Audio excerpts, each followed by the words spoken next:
नमस्कार। India voice में आपका स्वागत है। आपके साथ मैं हूं मनोज बेसारिया।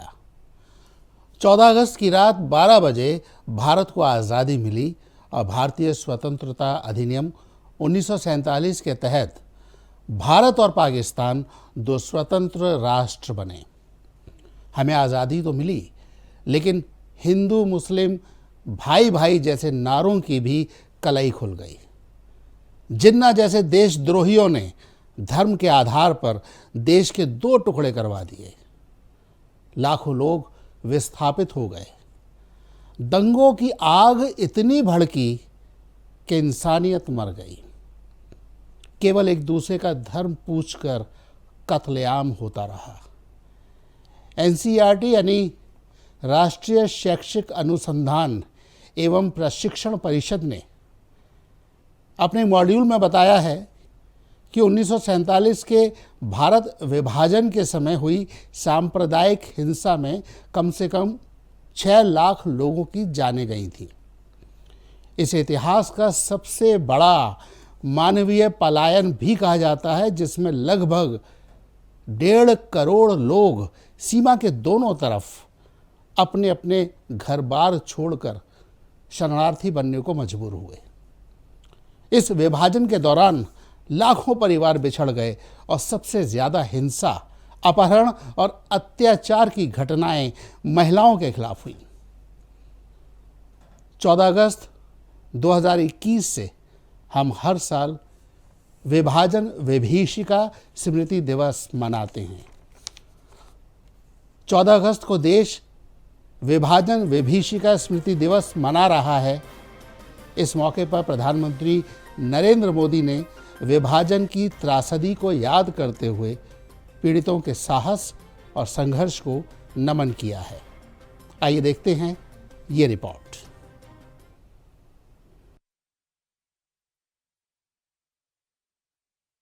भारत 14 अगस्त को विभाजन विभीषिका स्मृति दिवस के तौर पर उन लाखों लोगों को याद कर रहा है जिन्होंने 1947 के बंटवारे का दर्द झेला।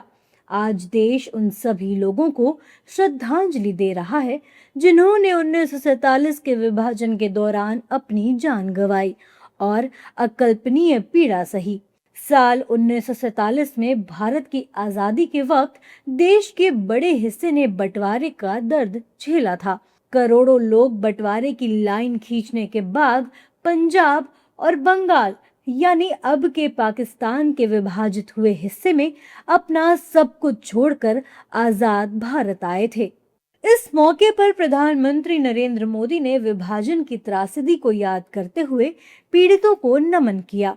अपने एक्स हैंडल पर पोस्ट कर पीएम मोदी ने कहा कि हम उन सभी लोगों के साहस को याद करते हैं जो विभाजन से प्रभावित हुए थे। ये इतिहास का वो दौर था जिसने कई जिंदगियां तहस नहस कर दी, परिवार उजड़ गए, अपनों को खो दिया और लोगों ने भारी पीड़ा सही।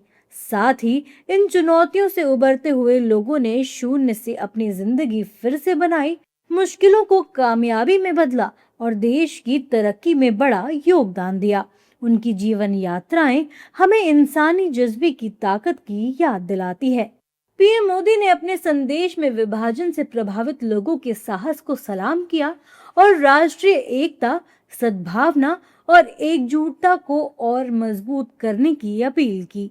विभाजन विभीषिका स्मृति दिवस पर उन सभी देशवासियों का हृदय से नमन जिन्होंने उस विभत्स दौर से निकलकर देश की प्रगति में अमूल्य योगदान दिया, जिन्होंने अपने साहस और सामर्थ्य से दिखाया कि कैसे विपरीत परिस्थितियों में भी संकल्पों को सिद्ध किया जाता है।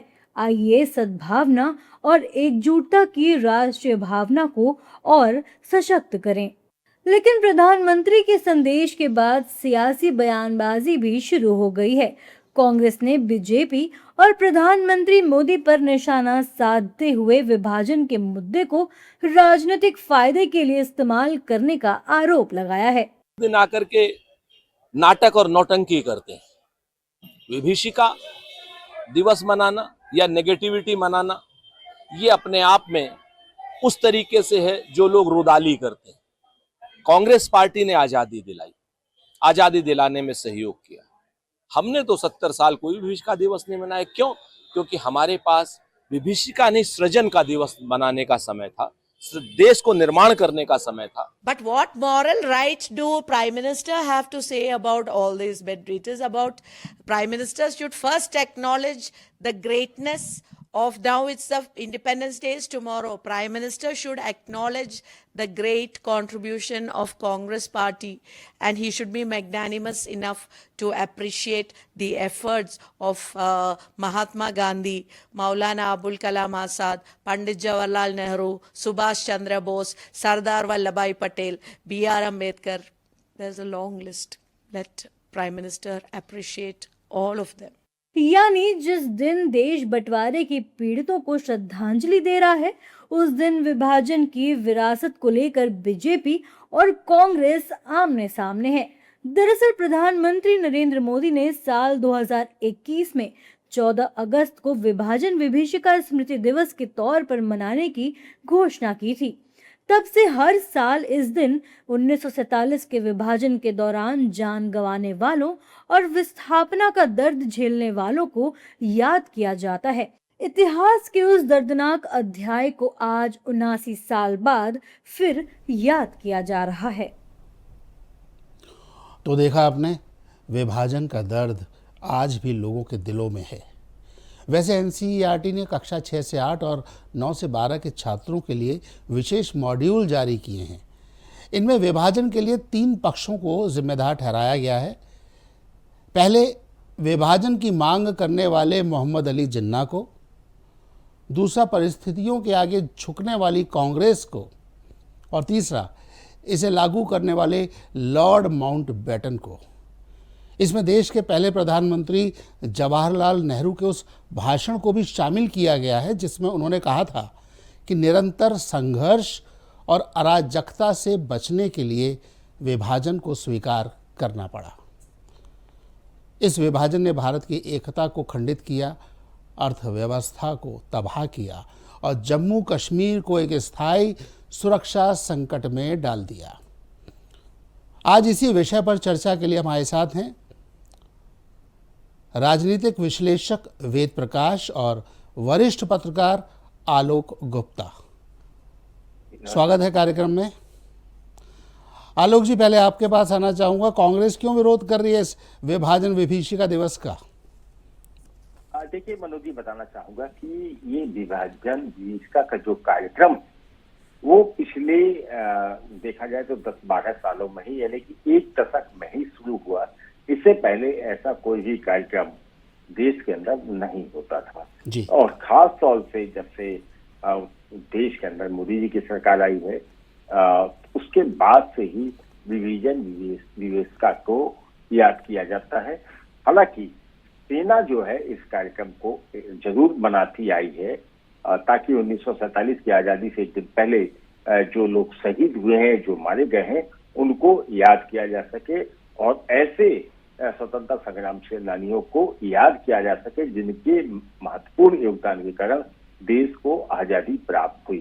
तो इस लिहाज से सेना जरूर इस तरीके के कार्यक्रमों को आयोजित करती आई है, लेकिन राजनीतिक तौर पर ऐसे कार्यक्रमों का आयोजन पिछले 10-12 साल में ही शुरू हुआ। लिहाजा कांग्रेस इस बात का विरोध पहले दिन से ही करती आई है कि उनके समय में ऐसे कार्यक्रमों का आयोजन कभी नहीं किया जाता था और ये राजनीतिक कार्यक्रम के तौर पर ही इसको अंजाम दिया जा रहा है।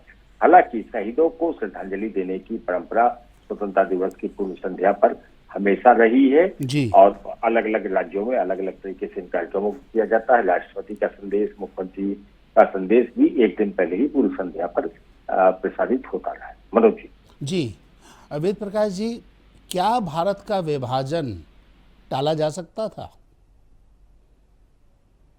देखिए मनोज जी, उस समय के हालात को देखिए तो जो देश, खासकर आपने देखा होगा कि 16 अगस्त 1946 को जिन्ना ने जब डायरेक्ट एक्शन डे के तौर पे आपने देखा होगा कि जो ब्रिटिश शासन और कांग्रेस पे जो दबाव डालने का डायरेक्ट एक्शन डे 16 अगस्त 1946 के बाद आपने देखा होगा कि स्थिति इतनी बिगड़ गई, दंगे इतने होने लगे। कलकत्ता में जो हालात हुए थे देखे होंगे कि कितने संख्या में कत्लेआम हुए थे। नोआखाली के हालात आपने देखे होंगे, उसके बाद भागलपुर के हालात देखे होंगे। हिंदुओं को बचाने के लिए नोआखाली में गांधी जी स्वयं गए, भागलपुर में उन्होंने मुस्लिमों के लिए वहां उनको आना पड़ा। और जो जिन्ना का जो 2 नेशन थ्योरी, तो कहीं ना कहीं वो डायरेक्ट एक्शन डे के बहाने वो उनका एक दबाव था ब्रिटिश हुकूमत और कांग्रेस पे, तो देश के विभाजन को लेकर। तो देश में जो हालात गृह युद्ध जैसे बन रहे थे, तो ऐसे स्थिति में मैं समझता हूं खासकर जो कांग्रेस के जो सर्वेसर्वा नेहरू और गांधी के को लेकर मैं समझता हूं जो राजनीतिक आलोचना या सवाल होते रहे, तो उनके संदर्भ में एक राजनीतिक विश्लेषक और पत्रकार के तौर पे मैं जहां तक समझता हूं, परिवार का कोई मुखिया अपने बेटों का बंटवारा नहीं चाहता, लेकिन हालात और परिस्थितियां आदमी को झुकने को मजबूर करती है। आपने देखा होगा कि नेहरू और गांधी हिंदू मुस्लिम एकता की वकालत करने वाले, तो देश की विभाजन को वो कतई उनको पसंद नहीं था। आपने राम मनोहर लोहिया जो उनका एक किताब है इंग्लिश में, इसका हिंदी अनुवाद, हालांकि उसमें राम मनोहर लोहिया ने कहीं ना कहीं नेहरू पे भी सवाल उठाए हैं। उन्होंने 8 चीजों को, खासकर उस समय के जो दिग्गज समाजवादी राम मनोहर लोहिया, भारत विभाजन के जिम्मेवार, तो उसमें नेहरू पे उन्होंने जो उनका आरोप है कि नेहरू कहीं ना कहीं इस विभाजन को लेकर उनकी रजामंदी थी, लेकिन बहुत सारे बातें हैं और इतिहास के आप गर्भ में अगर जाएंगे तो जैसा कि मैं पहले भी अभी कहा हूं कि वो हिंदू मुस्लिम एकता के पक्षधर थे, लेकिन विभाजन के जो हालात के जिम्मेवार हिंदू महासभा को भी आप अगर चर्चा में लाएं तो आप हिंदू महासभा के जो वीर सावरकर थे 2 नेशन थ्योरी के, वो भी जबरदस्त पक्षधर थे। तो ऐसे में जिन्ना और जिन्ना की जो मुस्लिम लीग थी और इधर हिंदू महासभा, दोनों 2 नेशन थ्योरी, हिंदू और मुसलमानों के लिए 2 अलग अलग देशों की मांग को लेकर अपने जिद और सिद्धांत और जो भी था उनका अपनी विचारधारा थी, उसको लेकर तनिक भी वो इंच भर भी अपने बातों से हटने को तैयार नहीं थे। तो ऐसे में जो विभाजन की जो त्रासदी है, दंश है, आपने देखा होगा करोड़ों लोगों का जो विस्थापन का जो दर्द है, दंश है, कितने बड़ी संख्या में लोगों के कत्लेआम हुए। तो भारत की जो विभाजन विभीषिका है उसको भाजपा स्मृति दिवस के रूप में 14 अगस्त को मनाती रही है। और इस बहाने आप इसमें कोई शक की बात नहीं, जो राजनीतिक पार्टियां हैं कहीं ना कहीं इन चीजों को लेकर अपनी राजनीतिक रोटियां भी सेकने का काम करती है, इससे हम सभी इनकार नहीं कर सकते। लेकिन हम शहीदों को श्रद्धांजलि, उनका सम्मान, उनको याद करना, इसमें कोई मैं ये नहीं समझता हूं कि इसमें कोई किंतु परंतु या इस तरह की कोई सवाल। हमारे अपने देश के जो हमारे स्वतंत्रता सेनानी हैं, जो हमारे देश में जो विभीषिका को लेकर जिन्होंने अपना बलिदान दिया है, तो ऐसे लोगों का सम्मान हमारा संस्कार है, सनातन की जो परंपरा है और हमारे देश की एकता अखंडता के लिए, तो ऐसे लोगों का जो स्मृति दिवस के तौर पे अगर उनको सम्मान, उनको याद करना, तो ये गौरव और गर्व की बात। वेद प्रकाश जी, ये बताइए, क्या सत्ता के जल्द हस्तांतरण ने भी विभाजन की त्रासदी को और भयानक बनाया? देखिए, उस समय के जो तत्कालीन ब्रिटिश हुकूमत के जो बॉस थे लॉर्ड माउंटबेटन और सिरिल रेडक्लिफ, तो वो उनका जो ब्रिटिश का जो था कि फूट डालो राज करो, उनकी जो अपनी मंशा थी, जो ब्रिटिश शासन की जो हुकूमत थी, वो बगैर कोई समय, जल्दबाजी में उनका किया गया निर्णय, खासकर और सिरिल रेडक्लिफ जो एक बड़े उस समय के एडवोकेट थे और उनकी एक बड़ी भूमिका भी थी। तो ऐसे लोग देश के विभाजन, मैंने पहले ब्रिटिश के बारे में सबको पता है कि उनकी जो नीति थी फूट डालो राज करो, तो वो उस पर अमल करते हुए उनकी मंशा थी कि भारत के जो टुकड़े हैं, वो जो विभाजन है, तो उनकी सहमति थी, तभी इतना ये माहौल जो बना भारत में, जो दंगे होने लगे, देश गृह युद्ध की तरफ बढ़ने लगा। अगर लॉर्ड माउंटबेटन इन चीजों की वकालत अगर संजीदगी ढंग से करते तो हालात इतने बदतर नहीं होते। जी आलोक जी, आपसे सवाल पूछना चाहता हूं कि क्या नहीं लगता आपको कि इतिहास के अंदर विभाजन की त्रासदी को ईमानदारी से नहीं रखा गया और बहुत ही लीपापोती करके ये नया इतिहास लिखा गया? क्या कहेंगे आप? बिल्कुल सही कहा। देखिए, आजादी से ठीक पहले 14 अगस्त, 15 अगस्त, 16 अगस्त, 17 अगस्त की रात में, दिन में जो भी कुछ घटनाक्रम था, जिन लोगों को हिंदुस्तान छोड़कर पाकिस्तान जाना पड़ा और जिन लोगों को पाकिस्तान छोड़कर भारत आना पड़ा, ये अपने आप में एक बहुत लंबी चौड़ी दुखद कहानी है। मैंने एक इंटरव्यू भी किया था, बताया था कि जो 94 साल के व्यक्ति हैं, लखनऊ जी। के में ही रहते हैं, पाकिस्तान के लाहौर से चलकर किस तरीके से 16 अगस्त को निकले। बड़े उद्योगपति पाकिस्तान में थे, वहां के पुलिस अधीक्षक ने उनको साफ वार्निंग दी कि आप पाकिस्तान छोड़ दें, अन्यथा उनके पास जो इनपुट है उसके आधार पर उनकी हत्या भी हो सकती है। विद्यासागर जी किस तरीके से अपने परिवार के साथ जान बचाकर वहां से भागे, वहां पर एक अच्छी खासी संपत्ति छोड़। आलोक जी, शायद आपसे हमारा संपर्क नहीं हो पा रहा है अभी, और हमसे बातचीत करने के लिए वेद प्रकाश जी, आलोक जी, आप दोनों का बहुत बहुत धन्यवाद। हमारे देश पर सैकड़ों साल तक हमले होते रहे।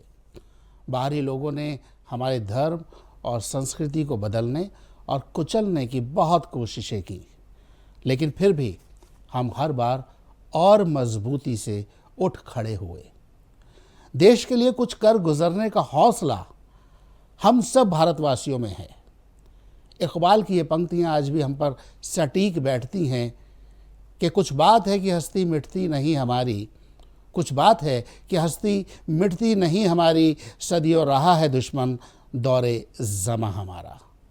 आज बस इतना ही। नमस्कार।